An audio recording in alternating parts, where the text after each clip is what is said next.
Hello दोस्तों, स्वागत है आपका निशांत स्मार्ट क्लास में। आज हम बात करने वाले हैं 10th क्लास मैथ का मॉडल पेपर, बहुत ही इंपॉर्टेंट क्वेश्चनों के साथ। जैसे कि आप सब जानते हैं कि आपका मैथ का पेपर बहुत ही नज़दीक आ चुका है और जिसने बहुविकल्पी की तैयारी भी नहीं की है और मतलब कि वो नहीं जानते क्या क्या आने वाला है, तो ये वीडियो आपके लिए बहुत ही खास होने वाली है। तो आज आपको वीडियो में सब कुछ बताया जाएगा, समझाया जाएगा और बहुविकल्पियों के उत्तर भी बताएंगे आपको कि कौन सा बहुविकल्पीय सही है। तो आप बने रहिए हमारे चैनल में और बढ़ते हैं आगे वीडियो। आप जैसे कि जानते हैं कि जो आपका समय है वो 3 घंटे 15 मिनट का रहने वाला है और जो आपका पूर्णांक है वो 70 नंबर का पेपर होगा। स्टार्टिंग के 15 मिनट आपके जो प्रश्न पत्र है उसे पढ़ने के लिए होंगे।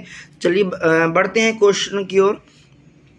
तो आप जैसे कि जानते हैं कि हर पेपर में, हर एग्ज़ाम में आपके 20 नंबर के बहुविकल्पीय प्रश्न आएंगे हर एक पेपर में, चाहे वो हिंदी का हो, मैथ का हो, इंग्लिश का हो। तो यहाँ मैथ के पेपर में आपको 20 नंबर के बहुविकल्पीय देखने को मिलेंगे। अगर सोचो 20 नंबर के विकल्प आपके ठीक होते हैं तो आपके बहुत ही अच्छे मार्क्स आ सकते हैं। तो इसलिए आप विकल्पों पे भी ज़्यादा फोकस देना।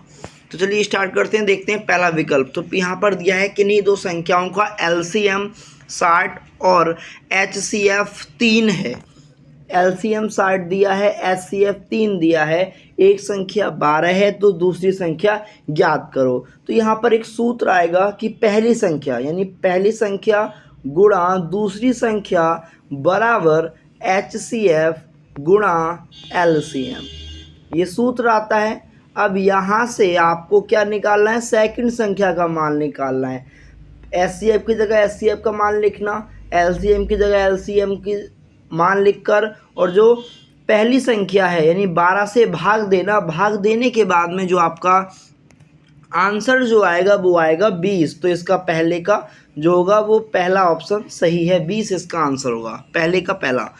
सेकंड की ओर बढ़ते हैं। यहाँ पर दिया एक शून्यतर परिमेय संख्या और एक अपरिमेय संख्या का गुणनफल होता है, तो इसका सही आंसर होगा सदैव परिमेय संख्या।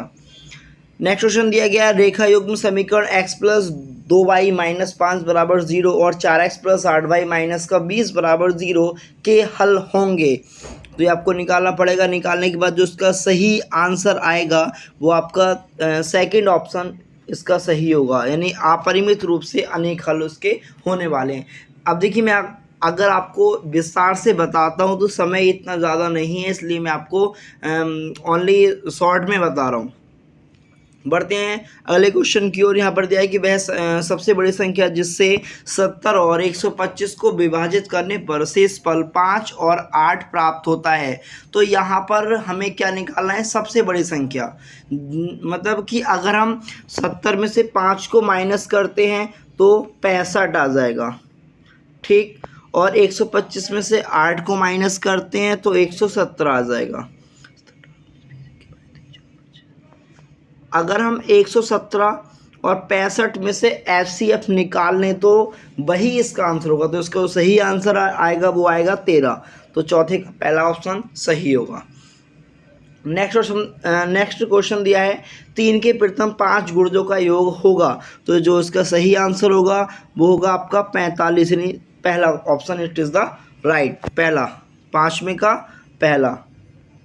छठे क्वेश्चन की बात करते हैं। छठा क्वेश्चन दिया गया है द्विघात समीकरण 2x² माइनस का 4x प्लस का 3 बराबर 0 के बारे में निम्न कथनों में विचार करो। पहला दिया है दिए गए समीकरण के विविक्तर 0 से कम है। समीकरण दूसरा दिया है समीकरण का कोई वास्तविक मूल नहीं है। समीकरण के विविक्तर 0, पहले आपको इसका विविक्तर का मान निकालना है, डी का मान। डी का जो सूत्र जो होता है वो होता है डी बराबर b² माइनस 4ac।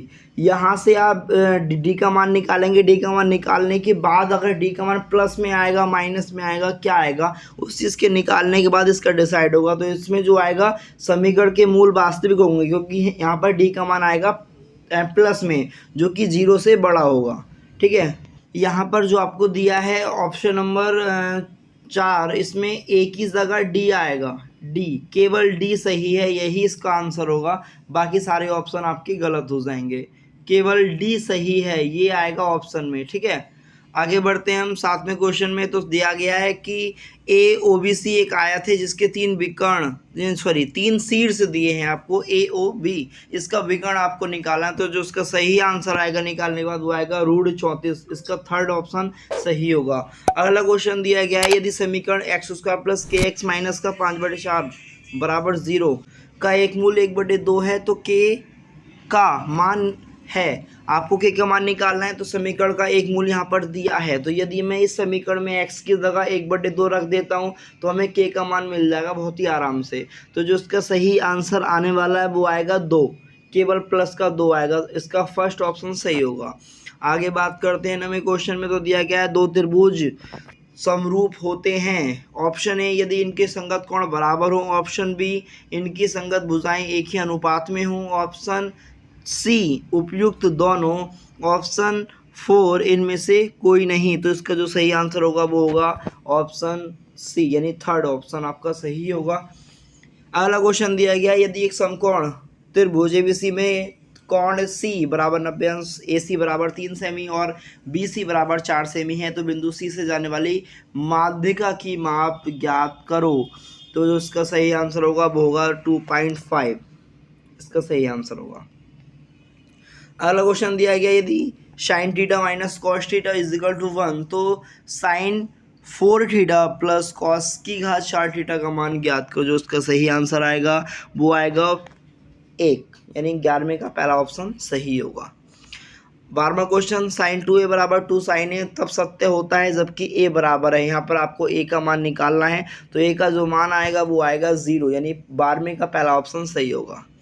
आगे बात करते हैं 13वें सवाल में। तो 13वां दिया है यदि 4 tan थीटा बराबर 3 है तो 4 sin theta minus cos theta upon 4 sin theta plus cos theta बराबर है। तो जो इसका सही आंसर होगा वो होगा 1/2 के बराबर है, यानी थर्ड ऑप्शन आपका सही होगा। बढ़ते हैं अगले क्वेश्चन की ओर। तो दिया है sec a प्लस tan a bracket 1 minus sine a का मान होगा। जो इसका सही आंसर होगा वो होगा cos theta. It is the right answer. cos theta आपका सही आंसर होगा। अगला क्वेश्चन दिया गया यदि त्रिज्या 7 सेमी वाले एक वृत्त के त्रिज्याखंड का कोण 60 अंश है तो त्रिज्याखंड का क्षेत्रफल ज्ञात करो। तो आपको निकालना पड़ेगा त्रिज्याखंड का क्षेत्रफल। सूत्र होता है theta upon 360 pi R square. आपको पता ही होगा theta upon 360 pi R square, ये सूत्र होता है त्रिज्याखंड का क्षेत्रफल का।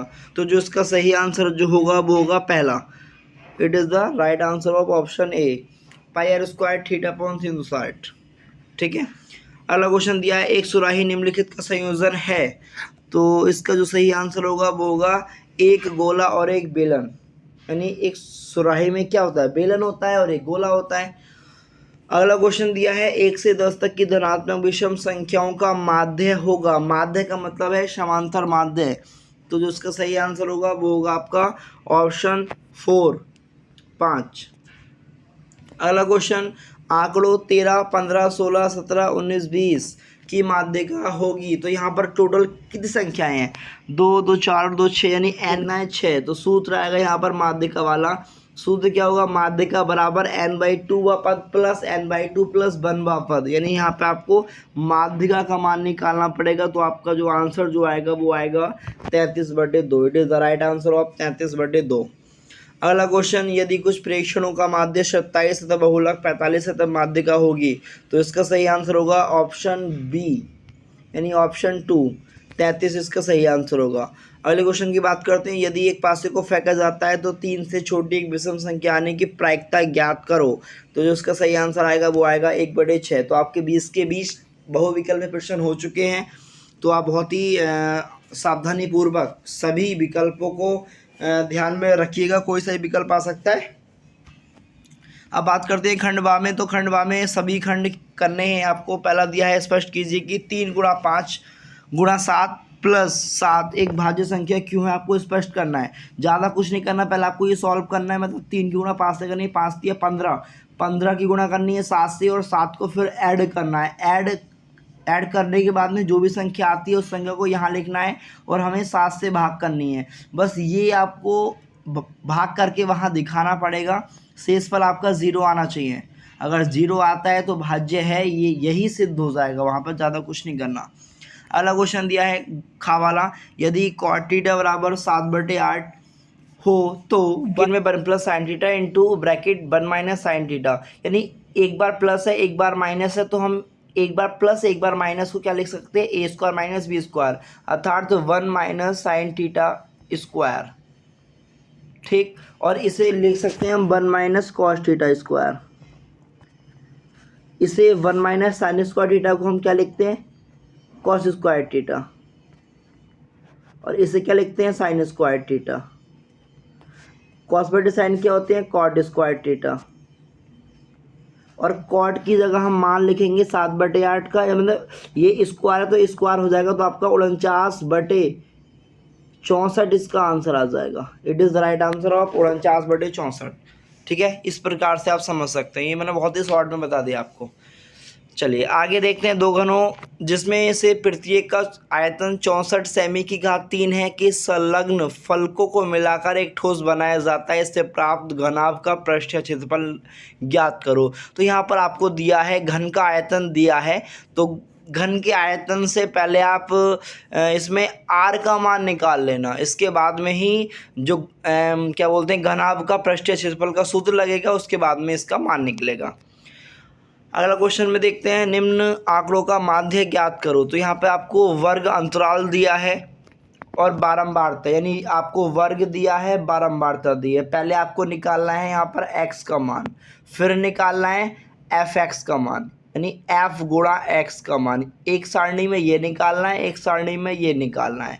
इन दोनों को निकालने के बाद फिर आपको माध्य का सूत्र लगाना है। तो सूत्र क्या आएगा, x bar is equal to sigma F X upon sigma F, ये आपका सूत्र आ जाएगा। तो सिग्मा एफ एक्स का मान वो आएगा एफ एक्स की जो पूरी सारणी बनेगी उसे जोड़कर, और सिग्मा एफ का मतलब बारंबारता को जोड़कर जो आएगा वो सिग्मा एफ की जगह रखा जाएगा। फिर सिग्मा एफ के मान से भाग कर देंगे, आपका आंसर आपके सामने आ जाएगा। चलिए आगे देखते हैं, आगे दिया है बिंदु 4 माइनस का 4,6 बिंदुओं ए माइनस का 6,10 और बी 3,-8 को जोड़ने वाले रेखाखंड के किस अनुपात में विभाजित करता है। यहाँ पर आपको एक्स बाई का मान दिया है, ये दिया है आपको एक्स बाई का मान, x1/1 x2/2 मान दिए हैं किस अनुपात में, यानी m1 m2 का मान निकालना है, यानी m1 अनुपात m2 का मान हमें निकालना है। तो हम क्या मानेंगे, माना अनुपात m1 m2 बराबर x अनुपात 1, ये मानने के बाद में फिर आप सूत्र लगाएंगे इसमें, ठीक है। x बराबर वाला और y बराबर वाला एक ही आप लगा देना, एक ही सूत्र से निकल जाएगा, ठीक है। आगे देखते हैं, x और y में एक ऐसा संबंध ज्ञात कीजिए जो बिंदु x, y बिंदुओं 3,6 और माइनस का 3,4 से समदूरस्थ हो। तो हमें x y के मान यहाँ पर निकालने हैं, वही सूत्र लगेगा जो अड़े वाले में लगेगा, वही चा वाले में लगेगा। आगे दिया है निम्नलिखित में से किन्हीं 5 खंडों को सॉल्व करो। तो पहला दिया है द्विघात बहुपद इतने के शून्यांक ज्ञात करो। तो आप शून्यांक निकाल सकते हैं, शून्यांकों की जांच भी कर सकते हैं। आगे दिया है खा वाला, 2 वर्गों का अंतर इतना दिया है, छोटी संख्या का वर्ग बड़ी संख्या का 8 गुना है, दोनों संख्याएं ज्ञात कीजिए। तो पहले आप संख्याएं मान लेना कि माना दोनों संख्याएं इतनी हैं, और मानने के बाद में फिर उसके बाद सॉल्विंग होगी।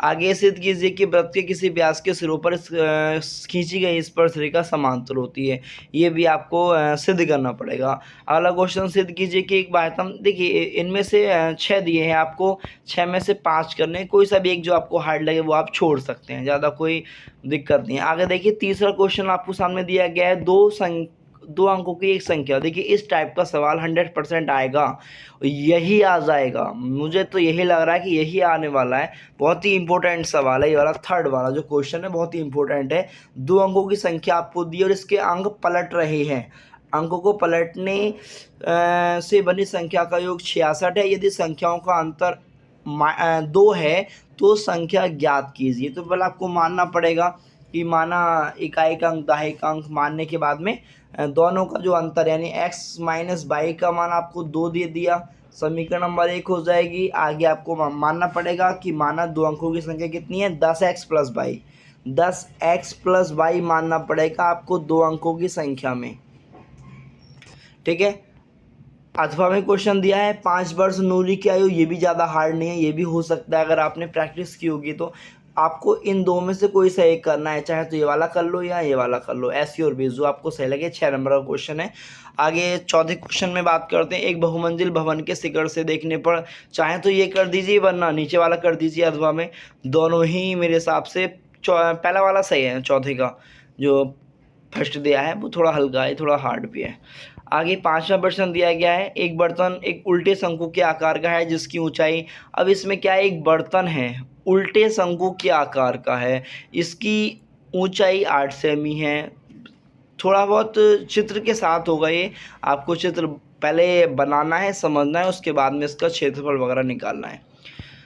तो इसमें जो अथवा में दिया है ये भी अपने आप में बहुत ही इम्पोर्टेंट क्वेश्चन है। तो आज यही क्वेश्चन थे जो आपको एग्ज़ाम में देखने को मिलेंगे।